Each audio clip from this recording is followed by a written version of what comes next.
On our phone lines, we have Dennis Waldron of the Avitus Group. Good morning, sir. How are you doing?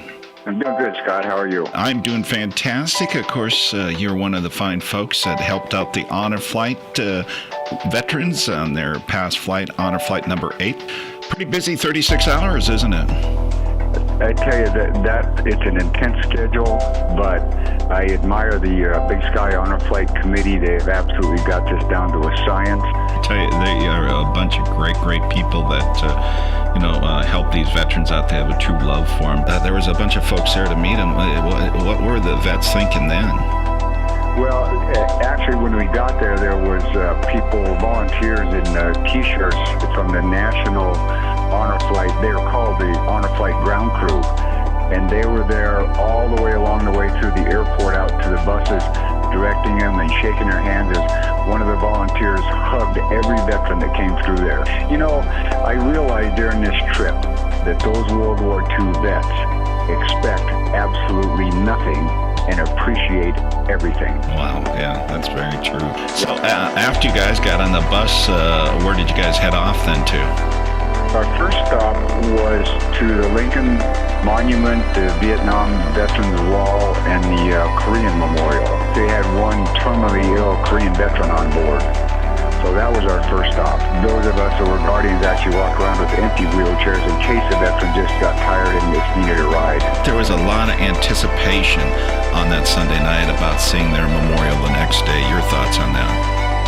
Well, certainly. I mean, it brings back memories, just like for those of us that were in any conflict, it brings back memories. And when you walked up to the back of the memorial from the ceremonial entrance to the back, there's stars. And there's 4,000 stars, and each one is for 10 people. And wow. That's kind of sobering. And I had actually hooked up with one of the veterans that had no family, no escort, so I kind of stayed with him. And he was sitting there looking at going, he said, that's a lot of stars. Some of the guest speakers, of course, at the monument, Senator Tester was there and Senator John Walsh, too, right? Yes, they came there and they, photo opportunities, they thanked the veterans and spoke to them directly. And then while we were still had them in their group photo pose, if you will, and then up to the Montana column where they placed the wreath, and then the veterans had their picture taken with them. And then Congressman Daines, I guess, met up with a lot of the vets at the FDR Memorial. He did, and him and his wife were both there, and as we were getting ready to depart the FDR Memorial, they came on each bus and spoke to each of the veterans on each one of those 3 buses. Wow. Then they went to Arlington, and then it was homeward bound. Now, a lot of people ask me, what are these veterans thinking about? And I said, there's 2 highlighted spots of the whole trip. Of course, seeing the different memorials are fantastic for them. But when they see their monument, that's one of the biggest things. And second is when they come home to Billings and they get off that plane and they see all those people there to welcome them. Yep, there was actually some guys that broke down and cried. Yeah. They could not believe that all those people had showed up for them. The veteran in particular that I was escorting by that point in time is a retired Marine from Ennis. He enlisted in 1944 and retired in 1975. And he's in a wheelchair and on oxygen, and brought him to the top of the stairs so he could see the crowd. And he looked over and he said, I want to walk down these stairs. Wow. And he did. If you have not been to the airport to greet these veterans, you need to at least do the last flight, which is coming up here in the month of May, because you don't know how much it really means to those veterans, because a lot of these veterans, when they got home from the war, there was no ticker tape parade, there was no welcoming parties that says, okay, go to work tomorrow. And that's exactly what they did. I said earlier, they expected nothing and appreciate everything.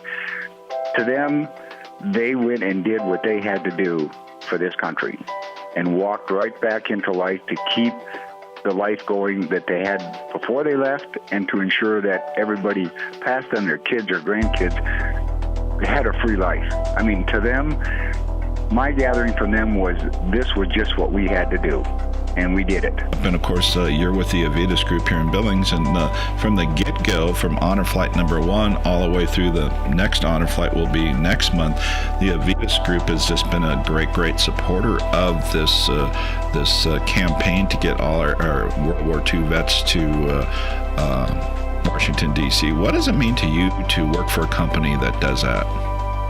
You know, it's amazing how Avitus Group just stepped up to the plate right away without question to help and honor these World War II vets. To be working for a company that actually takes that kind of pride in not only the community but people across the state of Montana, it's really an awesome pleasure.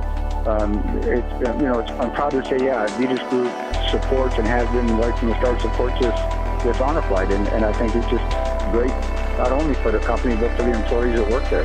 Well, we want to thank you, Dennis, and of course the Avitus Group for all you do for the veterans, and we want to thank you, sir, for your service to our country. Well, I appreciate that. Thank you very much.